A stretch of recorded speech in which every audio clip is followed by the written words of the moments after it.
Natasha, Steve, complete chaos. That's what students here describe at Fort Lee High School. It was supposed to be a normal school day until about 3 hours in, when suddenly there was a fight that broke out with a bunch of students inside the boys' restroom, where one student wound up stabbing another student multiple times. Too much propaganda, spiritual pollution, too many problems, not enough solutions. So many billionaires that make no contributions. Gotta create fun and maintain our institution.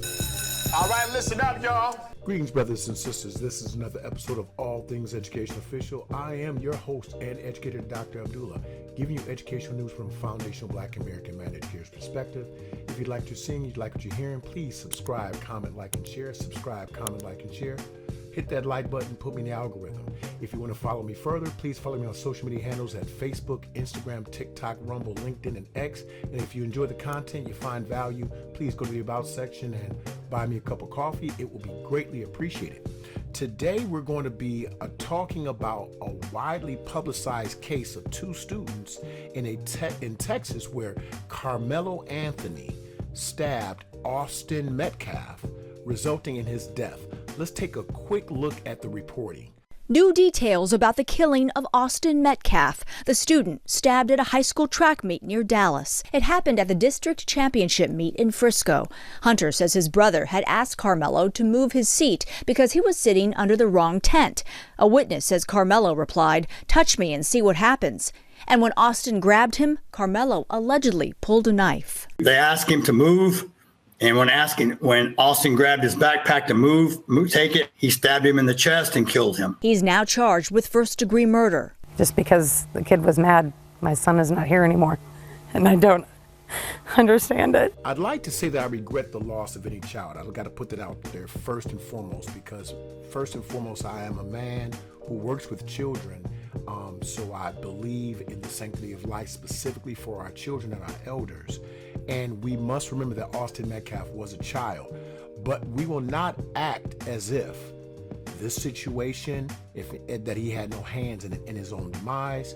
If you believe that he asked Carmelo Anthony to move his seat in a respectful way, well, that just shows you that you don't really know people.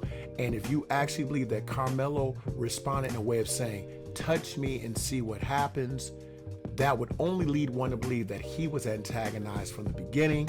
You can have your feelings on that, but just human nature does not dictate that people would typically just say, "Touch me and see what happens," to an individual who asks him in a respectful way, "Hey, would you mind moving? You're in the wrong area." If Austin was an innocent individual with no malicious intent, why would he feel the need to put his hands on Carmelo? Now, people say, I think that the results of it were a little strong, little too much for the initial action. But we need to ask ourselves that question. I'm sorry for the Metcalf family, but for them to say, or for the mother to say, "My son is gone because another student got angry," she's being extremely disingenuous.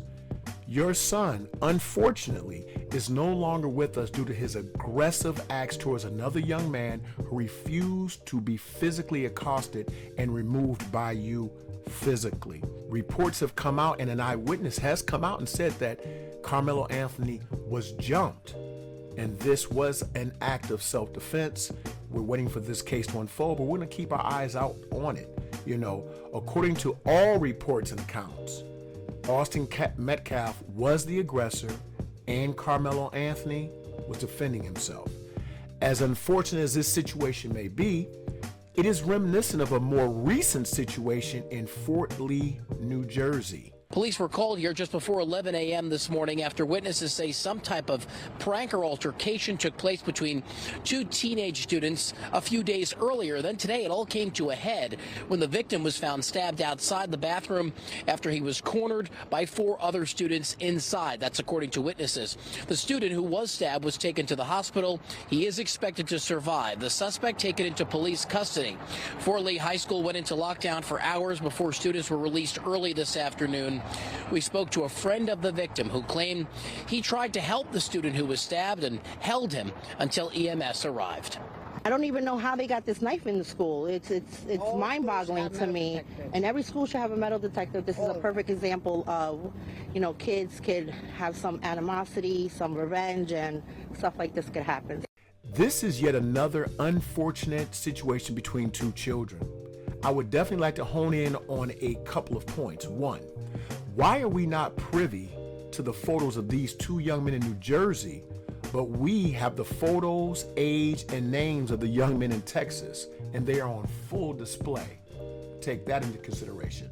Number two, the statement regarding having metal detectors in every school has been a conversation within the scope of educators, particularly in the urban educating community. The truth is evident and understood. Members of other communities prefer and refuse to accept that the dangers of the urban educational setting have finally reached their doorstep and have been there all along, and they're frequently seen even though they're not reported as much.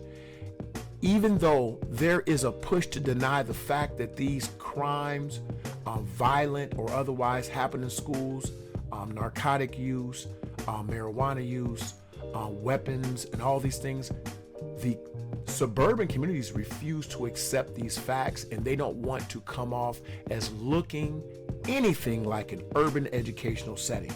Metal detectors are not used in these schools due to the stigma attached to them. So, ma'am, that is the answer to your question, and that is a direct response to your statement that there should be metal detectors in all the schools. You need to have a conversation with the constituents in that particular community. That explains the ease in which school shooters are able to access schools in certain communities. Mass shootings are not the norm in an urban educational setting. Now, there are those that might say, oh, you don't know what you're talking about. It's the culture of black people. It's that particular young man. Well, let's delve into the demographics of the Fort Lee, New Jersey stabbing, and let's deal into the demographics of Fort Lee, New Jersey as a whole. According to datausa.io,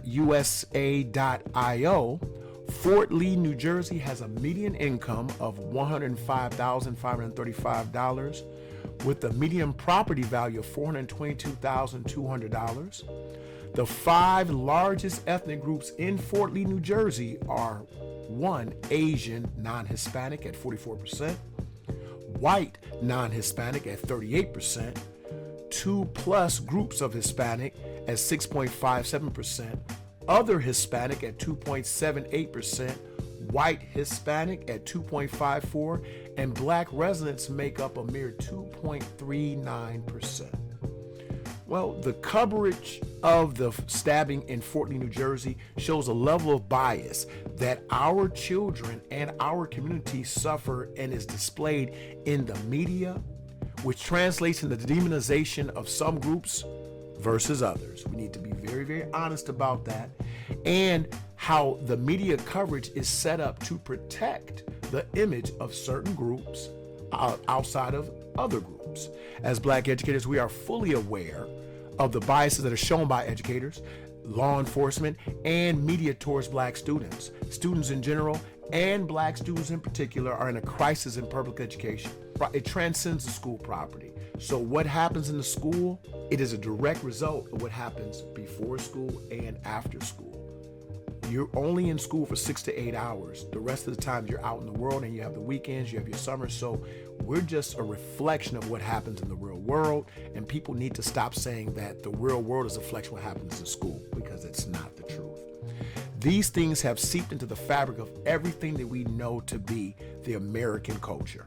Every single thing, and it involves children in general and black children in particular.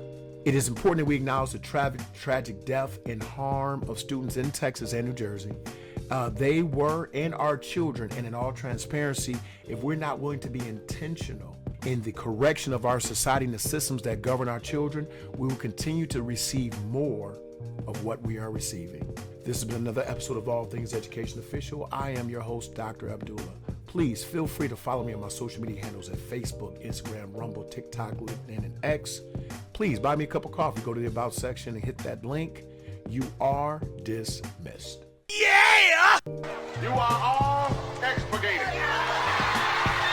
You are dismissed. Too much propaganda, spiritual pollution. Too many problems, not enough solutions. So many billionaires that make no contributions. Gotta create fun and maintain our institutions. Word to the masses, our government is backwards. Only thing I've learned is what a barrel and a crab is. Deploying all these tactics to keep us all distracted. Scrolling on our gadgets and we scroll right past it. While we caught up in the fashion, they sitting back laughing. This education we're lacking, all the laws they be passing. Peep the curriculum, you see they're subtracting the necessary work. These kids mentally absent. Turned our food plastic.